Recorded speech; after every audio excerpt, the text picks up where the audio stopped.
Hello and welcome to the Master of Evil Live podcast. I am Mike, aka the Strange Spaceman, and I am joined as always with Tommy and Alan.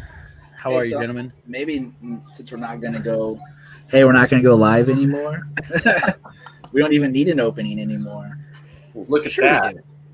But there's this podcast I listen to, and randomly when they're talking, it'll just stop and start like the person who's doing the podcast will start like advertising stuff for the show. Like they'll just be talking, and then like it'll pause for a second. And he's like, "Well, Uber Eats, you get the food that you want all the time." I'm like, why the hell? There's not like a pause between anything. It's just like they just go cut straight through it. It's fucking weird.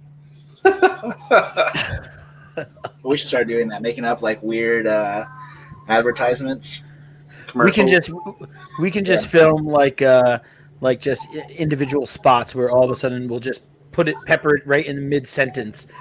Hey, does your dog fart a lot? Do you have problems with ghosts? Well, if they're haunting your asshole, like many people in the Midwest, then we'll come to your house and fight them. Why in the Midwest? Do you have Midwest asshole ghosts? Are you in the Midwest and are ghosts bothering your assholes? Well, let me give you a number real quick. 683-294.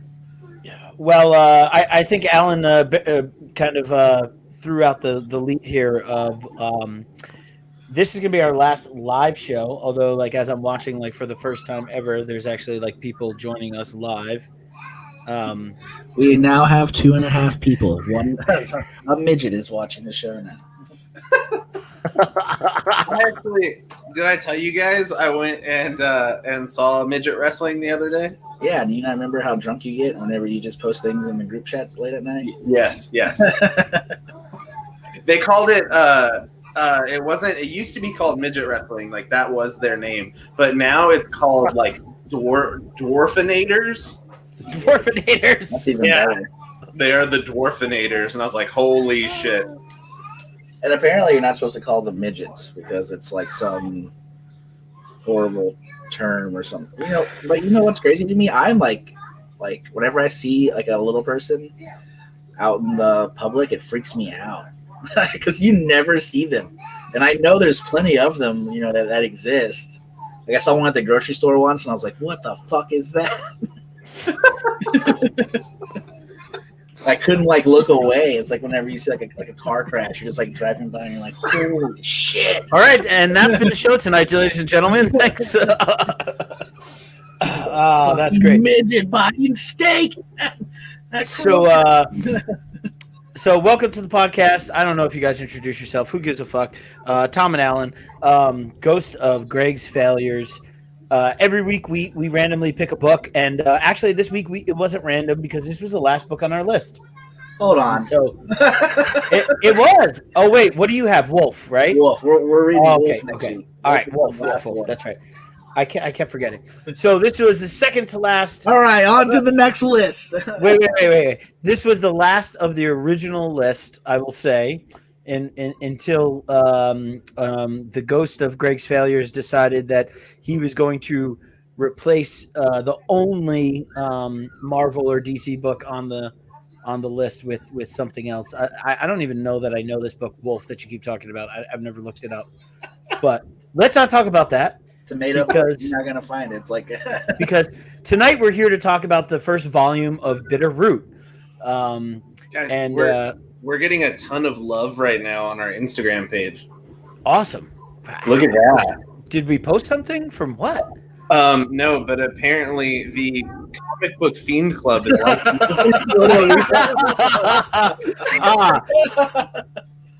Julian is in the chat then, apparently. So, shout out to Julian Bike Zombie. We love you very much. Shout out to the Comic Book Fiend Club, family first. Everybody loves family. Okay. So, Bitterroot, Volume 1. Did you guys stop at Volume 1? Because I kept going. I liked it so much. I did. I read actually. Did you read all of Volume 2 as well? Almost. Did you read the Red Summer Special, the one shot? No. Oh, that was good. So in between issue 5 and issue 6, they put out a one shot. It was called the Red Summer, which is reference to the 1919 Red Summer. And it was an anthology of like short stories about each character. So Oh. it gave you their background, like how they got there. So like, Ma, Etna, and all of them, all the way down the list. It was pretty cool. It was really good. It had a bunch of different artists. It was all written by Jean-Claude by Van Damme. by Chuck Brown and Dave Walker, though. But the different artists for each thing, and Jean-Claude Van Damme was in one of them actually. So, Bloodsport. Nice. Well, I definitely have to check that out then, because even more backstory on these characters is great. Why don't we do a short video in between next week's video of Volume 2? Yeah, we could do that. I mean, I'm sure we'll talk more about it anyways, but like quick rundown of the book. So Bitterroot, written by Chuck Brown and David F. Walker, and art by Sanford Green. And the quick breakdown of it is, in the 1920s, the Harlem Renaissance is in full swing, and only the Sangreyi Sounds right to me. Sangreyi family. Yeah, I have to get the pictures. Sangreyi family can save New York and the world from supernatural forces threatening to destroy humanity. But the once great family of monster hunters has been torn apart by tragedies and conflicting moral codes. The Sangreyi family must heal the wounds of the past and move beyond their differences, or sit back and watch the force of unimaginable evil ravage the human race. Yeah. So, what do you guys think about this book? It's good. That's the best review. It's good. All right, it's over. All right, it was good. Thanks, guys. We'll see you in 2 weeks with our next non-live podcast. I mean, I definitely think it's like top 3 off the list. Definitely, the art was good. The story was good. Yeah, it was good. Everything about it I enjoyed a lot. The whole monster aspect was really cool. The timeline and the way these people are treated is very apparent. The art is fantastic. It lends to the story really well, in my opinion. This is, again, another book colored by Rico, who colored Starweed and last couple things, Sea of Stars as well, that we were just talking about the last 2 episodes. And I think his coloring is really good for this series too. It's different than some of the others, but there's still a lot of bright colors, and it works really well. So I like this book a whole lot. Yeah, I think this is probably one of the first books since Deadly Class that we all really enjoyed. I love it. I mean, exactly what you guys just said. The art is fantastic. It's a book with I don't know, saying like it's a lot of heart. Yeah, it's got a lot of heart, but that's not really what it's got a lot of meaning to it. Like there is, they are working through some shit in this book, and the 3 creators are all African American. They're all black guys, born and raised in the South. I think at least 2 of them are, and so you see there's a lot. This essentially follows pretty much what happened in Tulsa and Black Wall Street, and this is a pretty, I think, a very good analogy that they're using, like with monsters, as in regards to racism and a lot of the other themes that you've seen, that a black man or a black family living in the South in the 1920s would probably deal with. So it definitely has a lot of heart. There's a lot of thought put into these characters, and I think you see that right away. Like that these characters, they all have meaning. Exactly. Yeah. I remember going to the very end because I saw that it was only, I think, 15 issues. I went to the very end to see kind of how it ended. Almost, I'm really bad at that. Whenever I pick up a comic book, I always go to the very last page and like flip through. I don't know why I do that. It's a weird habit. But I went to the very end and saw that they had like a breakdown and the authors talk about the book and things like that. And they talked about how like it's not the end of the book. This story that they were telling, that section of story is over. Those arcs are over. But it's not the end of Bitterroot. So that's cool to know that we will get more of it down the line. But there's somewhat of an ending once we get to that issue 15, I believe is what it was. Yeah. Yeah, I mean, I like complete stories. It's especially, I find that 12. I really dig that 12 issue format. I feel like it's perfect. It's 6 issues is not enough. Like miniseries 4, 6 issues, I just don't feel like it's enough. That 12 issues is enough to like tell the story, gain perspective, learn about the characters, fall in love with the characters or hate the characters, and kind of have some type of like closure at the end. So is that better, really, Tom? Yes, Alan. I appreciate you. Yeah, I turned it down. She's like, but then I can't hear it. What Alan was referring to is I told him to turn his daughter's TV down a little bit. But then I can't hear it. She's like this. I bought. Let me see Spider-Man. How old is she, Alan? 4. She just turned 4 on Sunday. Yeah, I saw her. You know those like. Did you get those birthday donuts for her? Hudson, right? Yeah. Yeah. You want to show me your Spider-Man? Come show him. Spider-Man. So there's like this. Spider-Man. Do you guys have Target? I'm guessing where y'all are at. Right? No, I've never heard of Target. So like whenever you walk into Target, they have like the little section like right there. Whenever you walk in, it's like real cheap, like little toys. Clearance. Like, yeah. They had this Spider-Man. Oh, that's awesome. And you like blow them up, and you like put them onto your finger. Well, she broke it, but you like put them onto your finger and bounce them. And she's like, look at him. Look how fat he is. Say hi. Hi. It's not nice to fat shame Spider-Man, though. Yeah, that is not nice. We don't support that here at the Masters of Evil. Midgets, you can talk about those all day long. Fat shaming, off the book. Midgets we hate. Oh, Jesus. All right, so here we are, 17 minutes in, and we're already lost track of what's going on. Yeah, I mean, so I like. There's a lot of aspects about this book that I like, right? Like, I think it's like. It's got like the supernatural aspects with like the demons and the monsters and the Jinnu, whatever they're calling them, and all that. But it's not like over the top. It's kind of like still got this like it's rooted in there's some history in it, right? Like some factual history that's also like it supports a lot of the what's going on in the book. And then, it's got this like almost like steampunk kind of feel to it for me. Like, I feel like I'm like ready to watch them bring out a big cannon with gears on it and like start firing shit into the like, I don't know. It never really actually happens, but like, I feel like it's got that feeling to it. I don't know.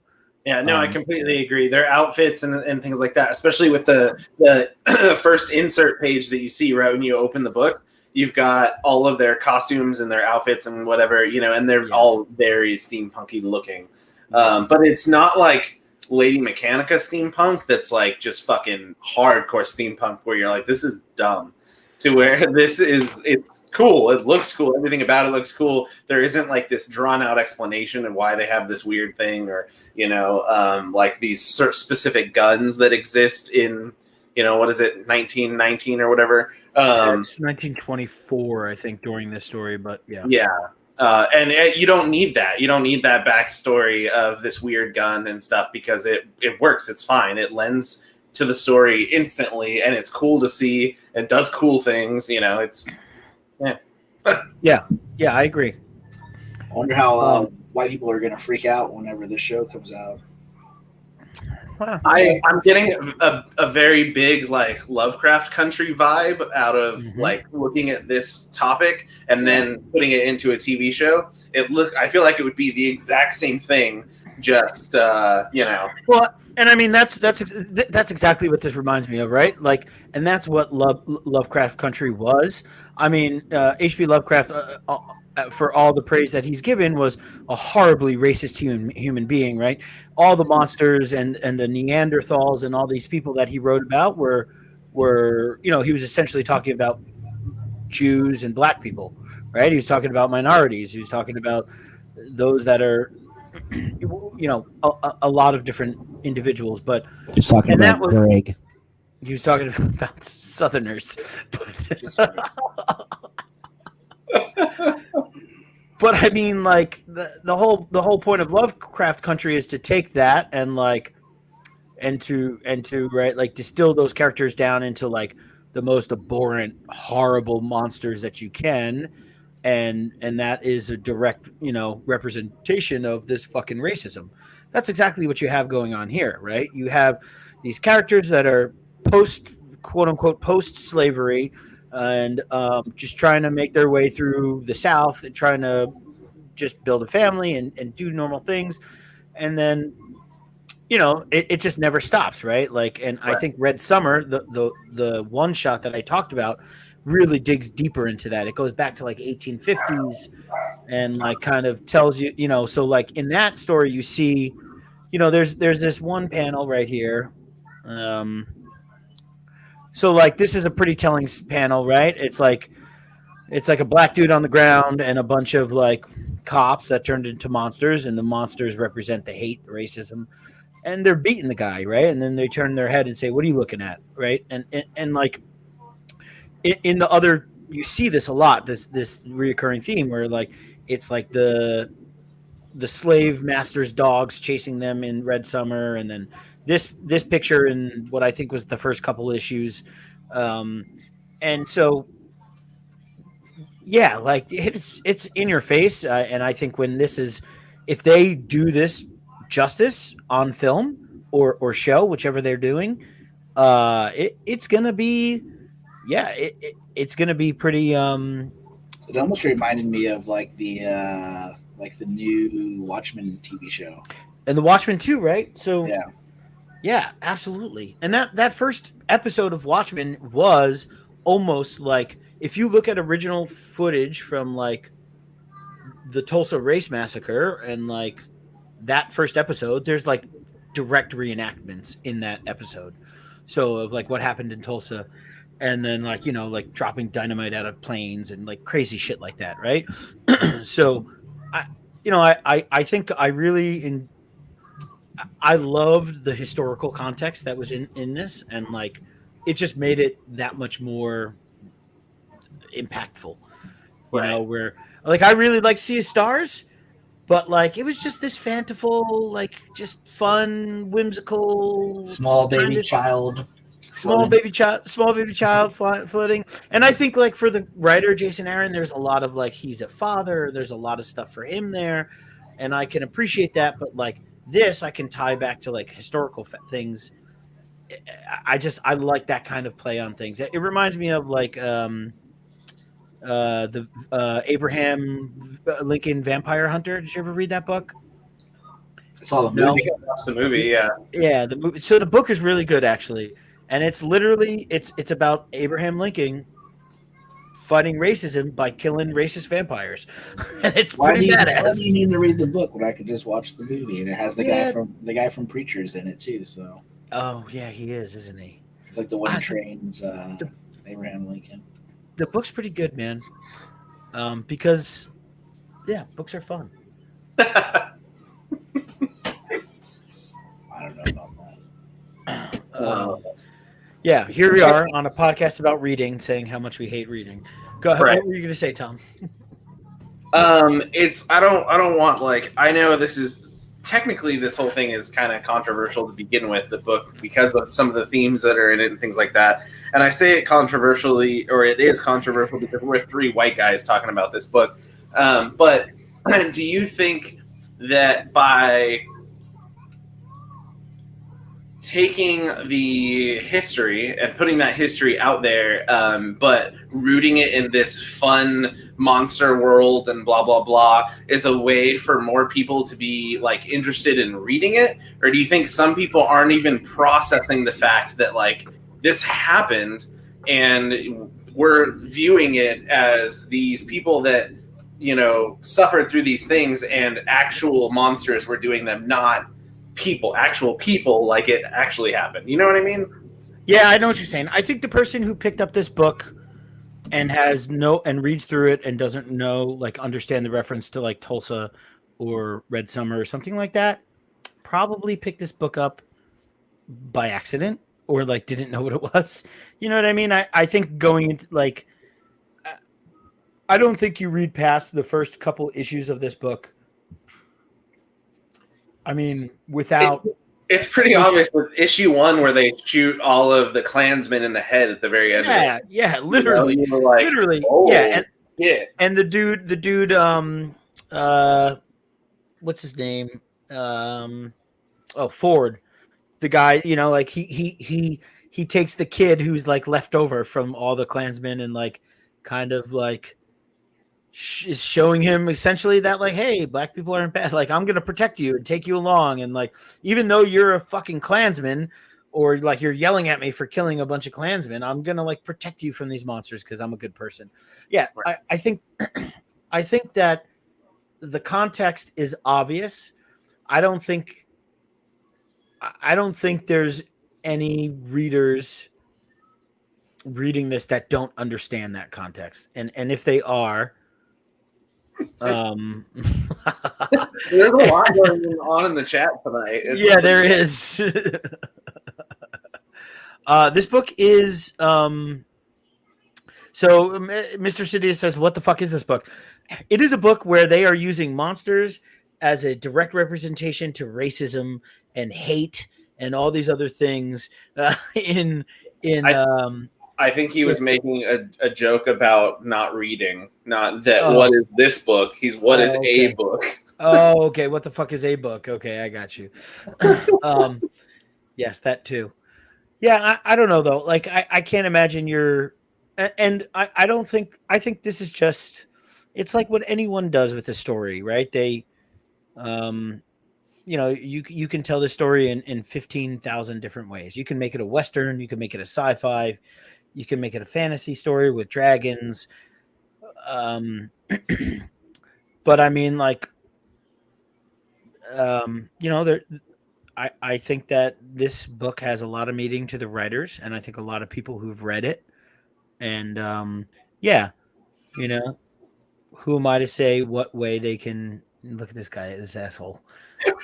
What do you think, Alan? I always love when you kind of like look to the side and you're like, I have another screen over here, so I'm looking at my screen. That's what I'm doing. It reminds me, there's a Bernie Mac thing where he's talking about how the bus driver is picking up his sister's son every day. And like at the very end of it, he's like he was making fun of me, like the kid was kind of slow or whatever, and he would pick the kid up and then like not let him on the bus, but because he thought the kid was making fun of the bus driver for being slow.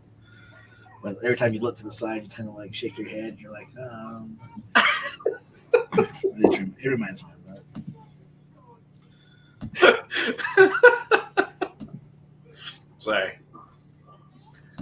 I'll just throw this out and say anyone who likes Michael Graves' Misfits should just be shot on the spot. So, man, you know, I'll just leave that out there. I'll debate that for a while. Yeah, and I say that because they got so heavy, and the Doyle's guitar sound really took form at that point. The songs were decent. Graves had some good moments to him. Is he a shitty person? Yes. Is he a supporter of Proud Boys? Yes. Go fuck yourself. I don't even really care about that. Like, go ahead, keep going. Yeah. I'm just saying that musically and stuff, like there's a lot to enjoy out of those two records. I'm not gonna lie. Sure, absolutely. Like I think their maturity as a band and their skill is absolutely. I mean, they've been playing together longer. They got better. Like that. I'm not going to argue that. Like there are some. Like there's a lot of really good music on there. I don't like. It's not even. I just don't. I don't think. Yeah, I don't think there's like the better songs on those albums. I think for me, like I'm horrible fucking image to base your club around. The fucking Misfits. Jesus Christ! Of all the bands in the world, you pick the Misfits. I mean, I love the Misfits, so I'm not. But Tom is taking a piss right now. Are you showing off your Misfits tattoo? No, I'm flexing like somebody.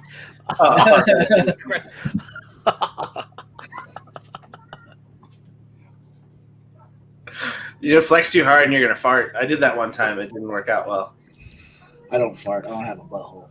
You don't. Then you have no ghosts haunting your butthole. Then that's good. The Midwest Ghost. Yep, Nickelback is fantastic. Kick him from the chat. Just kick him from the YouTube page. He's blocked. You know what? It's horrible to say. Like it's funny that we talk about like how bad Nickelback is and Creed, but you know what? Those guys will have more money than any of us ever. All combined. That's for sure. Hey, I will not fault anyone for selling out ever. Good for them. Yeah, absolutely. You know, if you find that niche and you're able to sell it, no matter what it is, fucking go for it. All these chicks that have OnlyFans and stuff like that, make your fucking money, girl. Like shit. If you're willing to do something that works out for you, even if it's like, you know, I get, you know, if you're hurting someone or something of that factor, you know, get the fuck out of here. But no, if you find, I don't care. Hurt somebody, stab somebody, shoot somebody. Make as much money as you possibly can. Make your money. Make your money. If you're into jerking off old men while they sleep and then stealing money from their wallet, do it. I support everything. I heard that's the leading cause of heart attack in 2020. Full on anarchy. Was jerking off old men. Jerking off old men. Well, we're all gonna die from the vaccine anyway in a year and a half. Jesus Christ. You know what? Speaking of that, a friend of mine got their booster shot recently, and I was like, "Oh, that's cool." I was like, "When can I go get mine?" And then I looked it up, and they don't even have a booster shot for anything but Pfizer. And I got Moderna, and so as of right now, I don't even have an option to get a booster shot. Yeah. I mean, there's a couple of things there, right? Like they say the efficacy rate of the Moderna and is higher than the Pfizer, and so that they're not as concerned right now. And then Pfizer is the first to come to market with a booster, I believe. It's also the first out of all of them that is FDA approved. True. So I think that's also why they're. And I think here's the other thing is, right, we're at a point where we have enough vaccine, right? Like us, we're selfishly, we have tons of vaccine. We could give everybody 6 shots if we wanted to, right? Where there's plenty of countries out there that can't even get any. And so like now we have enough. So now we could probably focus it where like it's probably going to be one company producing one vaccine for, you know what I mean? I don't know that it, and this is, this is like wild speculation. I'm not, you know, whatever. This video that gets 27 views will probably get pulled from YouTube because we said the word COVID and vaccine, but I think that's the idea, is that it's like, hey, this is the one that's FDA approved. This one has the booster. This one is studied the most. We're just going to stick with this one. Kind of like you won the bid, so to speak, right? Like, I mean, what's stopping you from just going and getting the Pfizer vaccine? Nothing. Yeah, you're right. I mean, like in my state, if I called them, they have a track that I already got 2 shots of Moderna. I got Moderna as well. So I mean, I can't just call up and be like, "Yeah, I'm Bill Giorgio," and I bet you could. I bet you could, Bill Giorgio. You know what? I'm sure if enough people tried, somebody would slip through the cracks. The point my boss got the vaccine 3 times. They're like, we're gonna schedule you to come in for your second one. He's like, nah, I already got it twice. Now this is the third time I'm getting it. Hot damn. I haven't heard of people going for a second round and just like not telling people that they've already had it kind of deal. But I don't think they even ID'd me whenever I went and got my vaccine. I just made it the online. combo breaker. I just made it online, and then I went in, and then there's like, "What's your name?" And I'm like, "This is my name." They just wrote it on the card, and yeah. Listen, like everything you do in life, like anyone does in life, nothing's going to be perfect. If you're trying to cycle through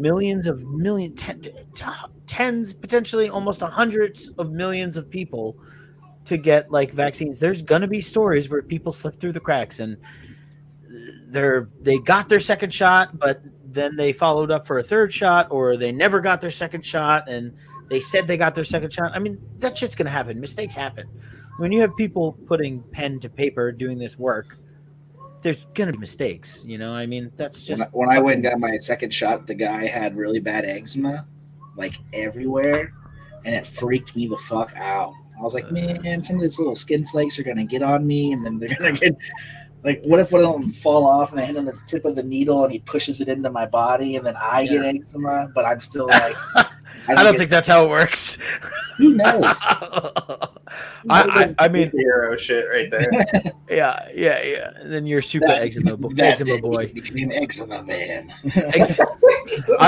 I'm going to go with eczema boy. Yeah. Eczema boy. What's Eczema your superpower? Look at all this dead skin. Make it rain. Okay, so we've been off topic. So is that snow? No, it's skin. It's eczema boy.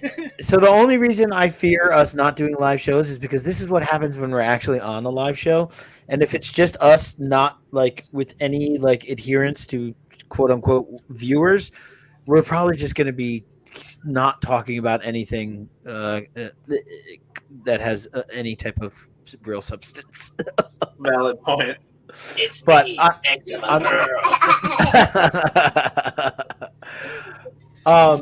Bitterroot was amazing. You should go out and read it. We loved it. Someone just pointed out that we haven't even rated the book yet. So yeah. So the book in question hasn't even been rated yet, and that is true. So I'm gonna go first.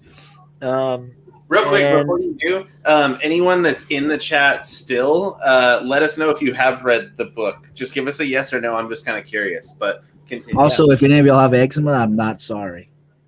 Or if y'all are midgets. Midgets with eczema, sorry. I apologize for this episode. If getting all three gave me some type of X-Men power, that's a good question. If you knew that like getting all of these shots at the same time would give you a super power, but you didn't know what it was going to be, would you do it? Yes. No. Like, I mean, you may end up eczema boy. So just with that being said, would you do it? Would you take that risk? Maybe. Yes. I mean, why not? I would. Unless it just like was something really like horrible, like your one arm is longer than the other arm or something like something that made no sense at all. There's that guy. No, I don't know. One longer arm. I don't know that's horrible. Really horrible to me is like you're like Inside Out Man. What show was that from? It was like Venture Brothers or something.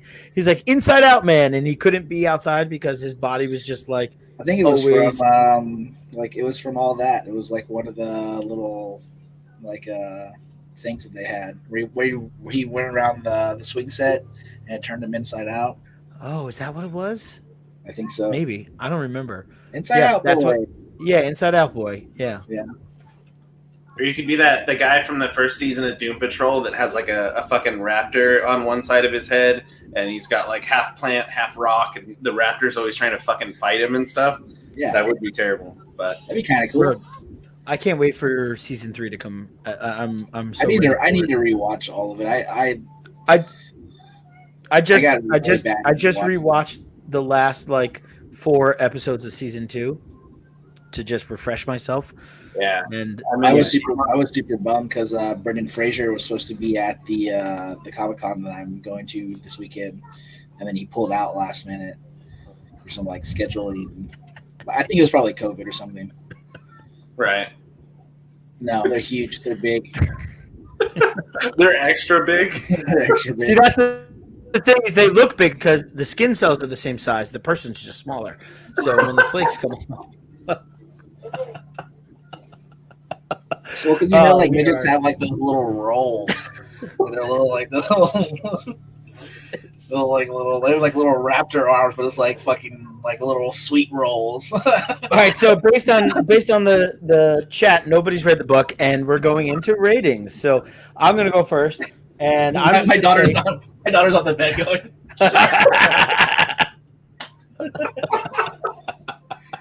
It's funny. I'm gonna say this is damn near. I mean, this is something it's like 4, 5, and 4, 5. It's a 9 out of 10 for me. Yeah, I'll agree with that. Yeah, I was gonna do the exact same 4.5 both to make it a 9. It was good. 9s all around. That's not too shabby. Yeah, I mean, I think like what this and Deadly Class are probably the only two that we've rated like this.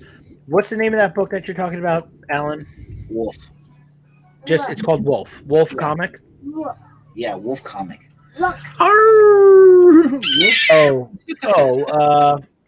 By Elias Cott. Yeah. Yeah, okay, I know that guy. I read what book did I read by him? I read 2 image books by him. Fuck, what were they called? I don't remember.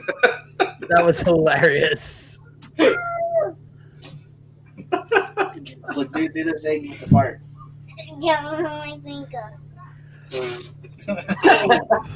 Tells me to pull her finger all the time, then she makes a fart sound. Nice. Classic. Yes. What else do we have to talk about tonight? Nothing. Nothing. A Les Cott Wolf. So let me see this real quick. Best-selling new star writer Les Cott teams up with hot artist Matt Taylor and deadly class colorist Lee Lowridge for an all-new ongoing series. The crime noir thrills and characters reminiscent of True Detective meet with mythical stakes worthy of Neil Gaiman's Sandman. That says a lot. In this original fantasy horror crime saga for mature readers.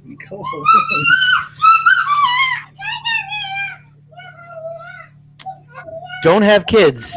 Kids, I tell you, they're not fun. They're like midgets. Horrible.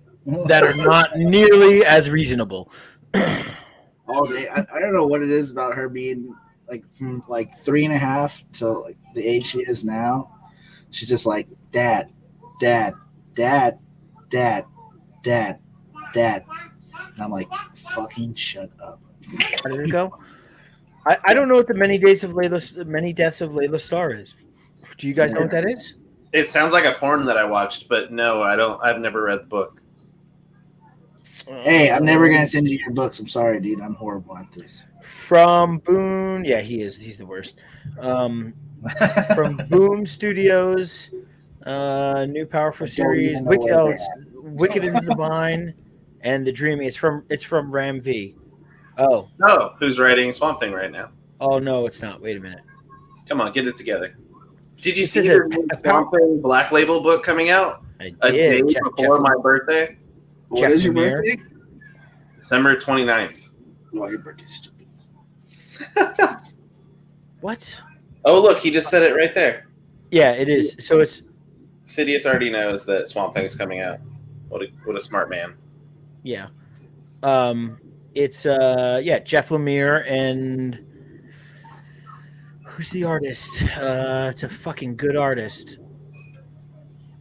Oh, Doug Mankey. Yes, that's who it was. Yeah. I knew it was a monkey sounding name.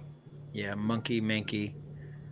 This looks pretty good. The Is that Many the Deaths of Pokemon Layla name, Starr. the fighter? The boxing primate. Isn't his name Mankey in Pokemon? I don't watch. Nope. Yeah.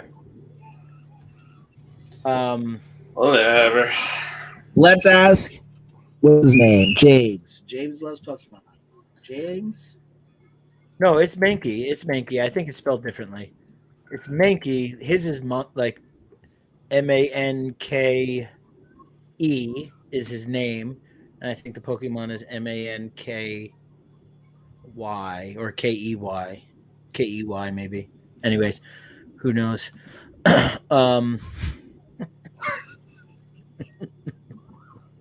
So I don't know.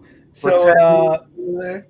I don't want to post that last one. no. So okay. So well, maybe. So I don't know. I mean, like we were the whole idea of this. I guess we should give some background. The whole idea about Mike's the reason dying. Mike's dying. Okay. I have cancer. He's turning into a midget. And there's no chairs in his house that are large. I wish there. Hi guys. Fuck. Oh my god.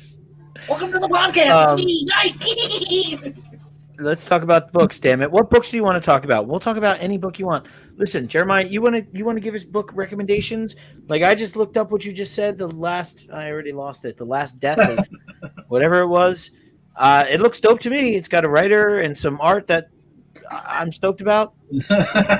There's a page. There's pages in there. There's colors. It's got a writer, an artist. There's things. We did have a recommendation a couple episodes ago that I know we didn't write down, and Ramirez, what the fuck book was that? It was like a crime book. Grinder. What are you talking? I have no. What are you talking about? There's a book. What? Say that again, Tom. There was a book recommended to us by someone here in the chat that it was written or drawn by a friend of theirs or a family member or something like that. And we looked it up. It was like a crime book or something. We were kind of worried it was going to be. I think it was J2. I think it was J2 who said the recount. There it is. Yeah, it was. Thanks, bud. Yeah, put that on the list so we make sure we do that one. And I'll actually add it to an actual list. So yeah, like give us recommendations. We're fucking down to read new things. That's the whole point of this. So going back to like the whole reason, the reason we had thought, or Alan actually came up with this. It came out. I'm gay, guys. Let's stay on track. No more live videos. 30 seconds, Alan. Just give me 30 seconds here. Gay midget. Is when we go live here, we can't separate the audio and the video. And I'm sure there's a way that we could, but we're just not starting. I'm sure there's some program out there that I'm not paying for because I'm not paying for it, or that does it, or maybe a free program. If there is a free program, let us know. Let us know. We're tired of going live. Nobody because wants this shit the reality is Alan just doesn't want to do it anyways. But and I'm every week I'm trying to think of an excuse for why we should. I know you are. The day before I'm like, man, maybe I should tell them I got fucking COVID or something. Which he almost did today anyway. So and then so the workaround for that is we pre-record on we use StreamYard. We pre-record everything, and then you can save the audio, the video, and the complete thing. And the reason behind that is we can post this on Spotify and things like that to where you can listen to the episode as a regular podcast episode if you guys are actually interested in that. If you're not interested in that, then there's no real reason to change. But that was the idea, to try and give you guys that option. I mean, you can still watch it on YouTube if you want. Yeah, it would still be posted on our YouTube channel. We would put it out on Spotify, start a podcast actually on Spotify and potentially Apple Podcasts. I don't see why not both. And then that way we could just try to maybe potentially grow this thing. I mean, we're 17 episodes in, and I think that if we can stay.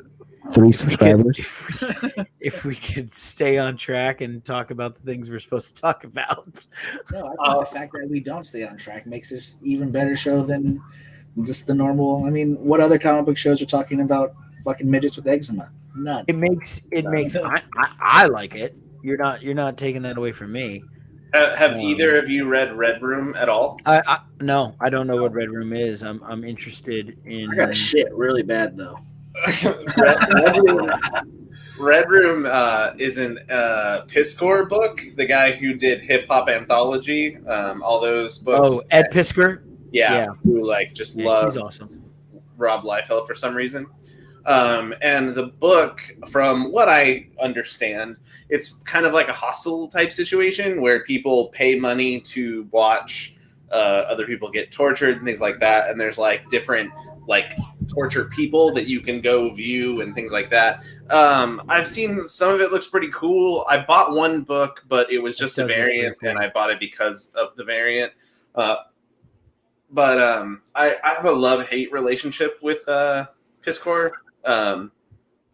So I haven't actually tried to read it. So what did you say about Rob Liefeld? What does he have to do with Rob Liefeld? He just fucking worships Rob Liefeld for some god awful reason. Because really, he does. Ed Piskor does. Yes, because he loves the '90s. He wrote an entire thing in that like X-Men storyline thing that he did, all about '90s X-Men. That was all about Liefeld. Yeah, I didn't. Where was it, like prose or something like that, or was it in? I read that. God, what the fuck was it called? It was like 4 issues, oversized, and it went through from like the '60s to now in the X-Men. It was really good. I thought it was the same. Same, it's him, so it's like it had that same feel from like a lot of his other books, but. It has that very like newsprint kind of feel to it, and Red Room is the exact same way. It has that like stippling, shading, that kind of thing. It's a very newsprint feel. Yeah, I'm looking at a lot of it. Like, there's a lot of variants that are like distinctly, like crime suspense stories, like pre-code stuff. Yeah. So that's pretty cool. The concept looks pretty enticing, something that I potentially would like. I actually like it. I like Piskor stuff. I guess I've never really dove deep into his philosophies or like his influences. So have you ever, saying that, then I'm sure you've never watched any of the cartoonist K-Fab show that he does? I follow it, and I probably watched maybe a combined time of 10 minutes. I have not spent no. I mean, I like what I've read of him. I'm not like actively seeking his next book. You know what I mean?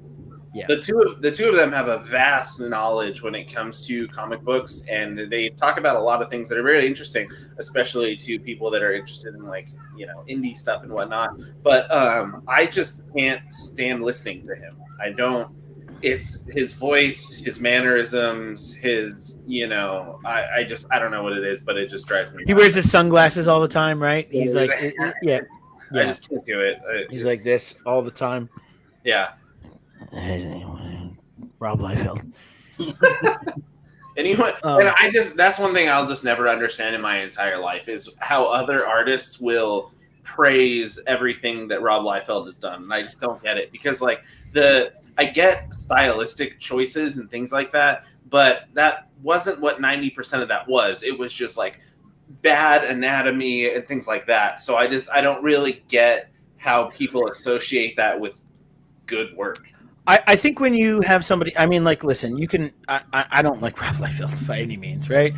Like, and it's not even only about his art. It's also like the stuff he drew is not stuff that interests me, right? Like Deadpool, the New Mutants do not interest me. I don't give a fuck, really. That whole extreme thing that was going on in the 90s is just like any of that kind of stuff. Like I don't like you put even some of the Jim Lee stuff, like I think his art is way better, obviously, but like I don't give a fuck about Wildcats. Like I just don't care. Like that's not what I was. What's the Puma? So I mean, it's not even that like Mike, look out behind you! Hearing your daughter in the background just makes it that much better. she's a tiny puma. Yeah.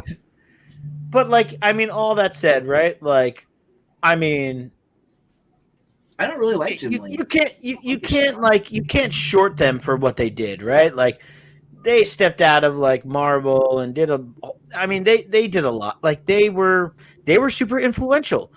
You can't take that away from the 90s, right? Like Sure. between Jim Lee, him and fucking McFarlane and Jesus Christ. Babe Ruth. Eric Larson. Eric Larson, Savage Dragon, Eric Larson. What they all did, like, you can't take that away from them. Like, and so many others, right? Like, I don't like it. It's not my thing. Like, there's still like, even when I look at a lot of McFarlane art, I'm like, I mean, like, I understand why it's awesome, but I just don't really care that much. Like, Spawn to me should be fucking awesome. I just don't care about him. I don't know why. Like, I just don't care. Like, I look at a picture and I'm like, Spawn is badass. That is fucking badass. But I have no desire to read the comic. I don't know why. I don't know. I agree. But yeah. And so I'll never take I'll never take that away from them. Like and I think the other side of it is when you have somebody so great, right? So influential, they get highly scrutinized, and there's some people that stand up. Jim Lee stands up. 90% of what Jim Lee does is like technically amazing, right? Like it's really beautiful technically. The problem with Rob Liefeld is he was drawing so much wacky shit that like there's a lot of instances of him being horrible. Like, Okay. and yeah, well, You forget to draw lips when you're high on cocaine. Yeah, they, at that point in time when they started Image, they were rock stars. They were making all kinds of money, driving nice ass cars. It was a big difference. It was a big thing for comic books. But again, all of it is 90s. It is the 90s feel, the 90s illustration, and this and that. You have people that got better, and you have ones that didn't. And, it's like, in all honesty, like Eric Larson has drawn the same the entire time, I feel, in his entire life. He has. Yeah, he has. But that's just him. That's you can tell an Eric Larson book from a mile away. The cover is going to be a guy like this coming at you. It's going to be a big old fist on almost every single cover you can think of with Savage Dragon. But with, I don't know. But then you think about books like Invincible, and you see that influence in those kinds of books, like very, and maybe it's like extremely like I guess I don't know, tongue in cheek is the right. Maybe it's kind of like a bit more purposeful, right? Like they're making that distinct, where you see kind of Invincible take that pose. And you're like, oh, this is distinctly, kind of poking fun at 90s, but also, I think, relishing it as well, right? Like, And realistically, Eric Larson just draws like Kirby all the time because that's, his biggest influence, I would say. And so I feel like he did a lot from that. I think if you take like out of those handful of guys that we just named, I think Eric Larson is probably the one I read the least, which is not saying much because I don't really read any of or look at any of the stuff that they do. But he's probably the farthest from it, and he's probably the guy I also like the most. Like, I feel like I should love Savage Dragon. 100%. It's him the entire time. He's never let anyone touch it. It's been his deal, and that's all. He's done Spider-Man stuff here and there, other Marvel things, but like Savage Dragon for over 200 and something issues, he's just fucking rocking that thing. Because Todd McFarlane left Spawn for a long time and he's done covers more recently now that it's over 300 and all that kind of stuff. But he was a businessman, and that's totally fine. He did that thing. Eric Larson was a comic book artist and wanted to just create comic books. Yeah. And Rob Liefeld was a coke addict that just wanted to troll the internet. That's the problem. If Rob Liefeld wasn't such a cock, then it wouldn't matter. Yeah, I wouldn't mind that his art was kind of shitty every once in a while. But the fact that even like most recently he had Kickstarters in the last 5 years that he never produced books from. He kept tons of money, never put out anything from that. He'll deny it all day long. Like, he's a piece of shit person is the unfortunate thing, and it tarnishes on everything, and his shitty art is just adding to that. I'm done. Soapbox off. I agree. I agree. I think if he was like a super humble, nice person that like was like doing charity shit and like trying to support others, it would be both of you easier. guys, I like Rob Liefeld. Bye. All right, I'm back. But like you think about someone like Neil Adams, right? Neil Adams is a piece of shit, right? Like you go see, like I'm not gonna say he's a piece of shit, but like you go see him at a show and he's kind of like doesn't want to talk to you. He doesn't want to have anything to do with you. He's kind of like says the same phrase. I want you to be on top of this because it's worth there because it's true. About Rob Liefeld. Yes, but continue. Yeah. Neil Adams is shitty too. No, I mean, and that's the thing, right? Like, but nobody's gonna like. You hear people say like, "Oh, I hate standing in line for Neil Adams signatures," but then it's the same thing. It's a mile long, but you can't like outside of like the recent stuff that Neil Adams has done, just because he's like older and it's not as good as it was. Like, I mean, Neil Adams changed comic books essentially. I mean, like. Carmine Infantino changed comic books art, right? Neil Adams really brought that forward into the 70s, 80s, 90s. I mean, like, he was that guy. He was that Rob Liefeld, McFarlane of the original.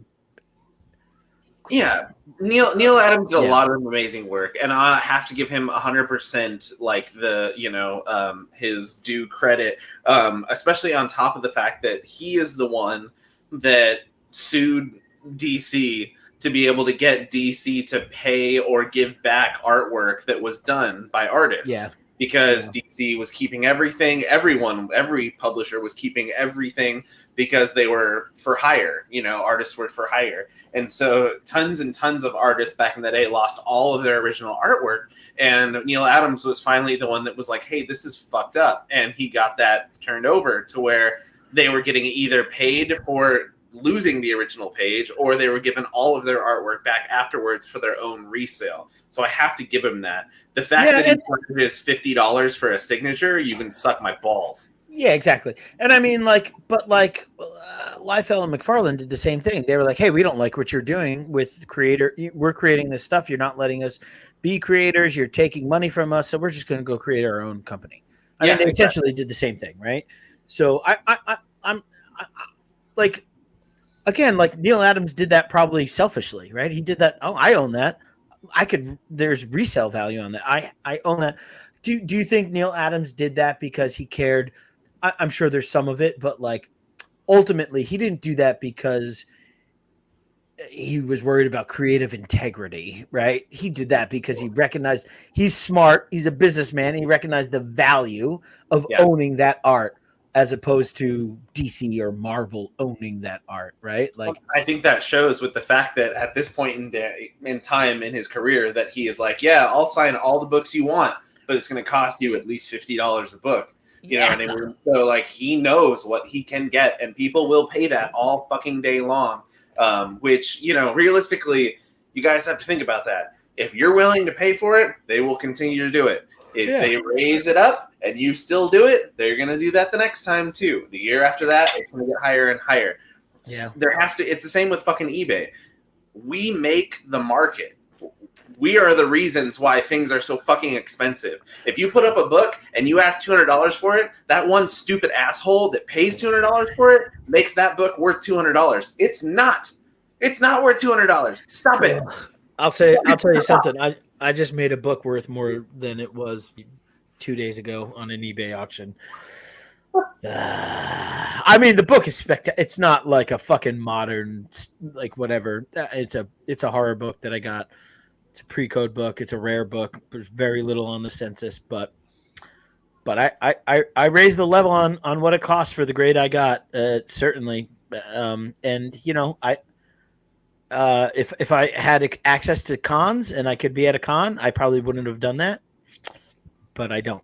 Shit. Go to So- cons now. All the cons that I've been to, all the books are fucking crazy overpriced. No. Oh yeah, cons are too, but I mean, yeah, I think though. I don't know. I think there is and there isn't. You're gonna deal with the books that are like that are hot. They're always going to be overpriced when you go to a con. I remember when the last con I really went to was probably. I mean, the last big con I went to was Baltimore. That was 3 years ago, in 2019. I mean, because everything in 2020 has been canceled until now. You didn't go to T2E2 in 2020 for some fucked up reason. I couldn't, man. That's the busiest time of my. That's the busiest time of my job. I just can't. I can't take a weekend off in February, March. It's just impossible.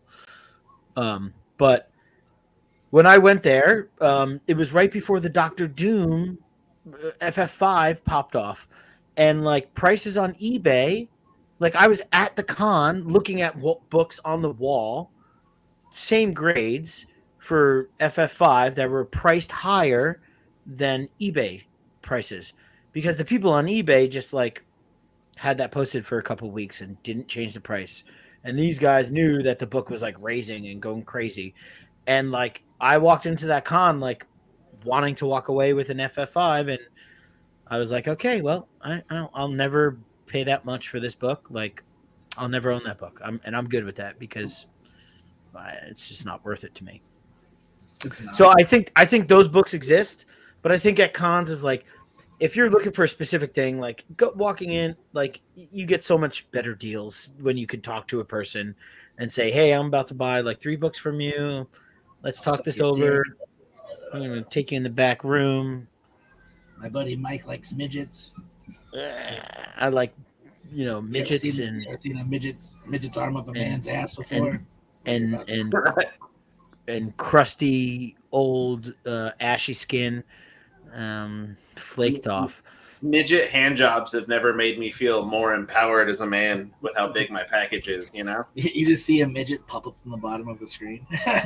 All right, bye, Tom. Bye, Tom. See ya, Tom. Yeah. Anyways. So realistically, overall, do yourself a favor and go read Bitterroot. Read all of it because obviously it's good. It's gotten, I think, the second highest, if not the highest rating out of all of us. I think we gave Deadly Class a perfect. I think so. I gave it 10. Yeah. Yeah, I think we gave them all 10s. So the second highest book out of 17 episodes worth of books. That's fucking up there. Yes, it is the best. Sorry. What is your name? Dusty Fingers? Why are your fingers dusty? Where are you putting them? Eczema midgets. Stay away from eczema midgets. Read Bitterroot. Go ahead and read Wolf, which is also an Image book, right? Yes.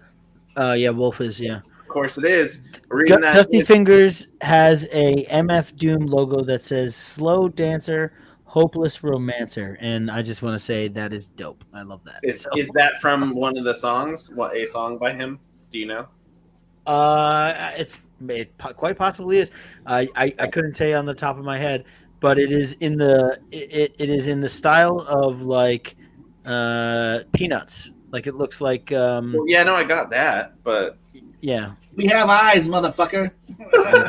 I'm just saying. I don't know of those lyrics specifically. Oh, it's But- Drew. No wonder it's an MF Doom Oh, logo. of course it is. Hi, Drew's a Drew. good dude. Drew listens to so much Drew. underground hip hop. He posts all Does. these vinyl records that I have never. I He's know. taking photos with all these dudes. They sign his records and stuff, and he has more underground shit than I do, like local punk rock stuff. It's the craziest thing to me. He is, yeah. He's Yeah, the only we- one. He's the only person I really like that's in the club.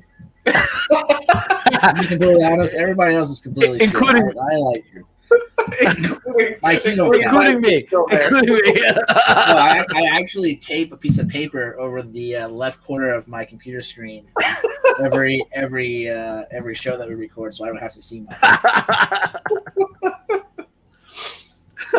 Well, Drew, Uh, hello. Good to see you. I think we're done, but we're gonna read The Wolf, and so there may be a show next week because we enjoyed doing this live, and we may be able to find out how to rip the audio by then. And if we do, then we're gonna keep doing it live because I enjoy it, and I'm sure. We won't find a way to rip the audio. We'll probably never go to Spotify, and we'll just keep doing the live shows that nobody watches every week. no, I like the live shows, and I like the live shows, and I think that we had more engagement on the show than we ever have live. The So last 3 go. episodes at least. We go back to look, and there's only like 5 views. no, by most, I'm not. I'm just saying the most. I'm not saying. And 4 down thumbs for sure. Oh, So, yes, yeah. no, thank you guys. We will see you next week. If we don't see you next week, then we'll have a video about it and we'll talk about a little more of what's going on. We are going to read Wolf by Alice Cott, however you say his name. Sorry. It's an image book. We'll post about it, and hopefully, you guys have a good week, and we will too. So we'll see you Wait, soon. Yes, Alan. never mind. Great. Alan, do you have anything else to say? I don't remember what I was going to say.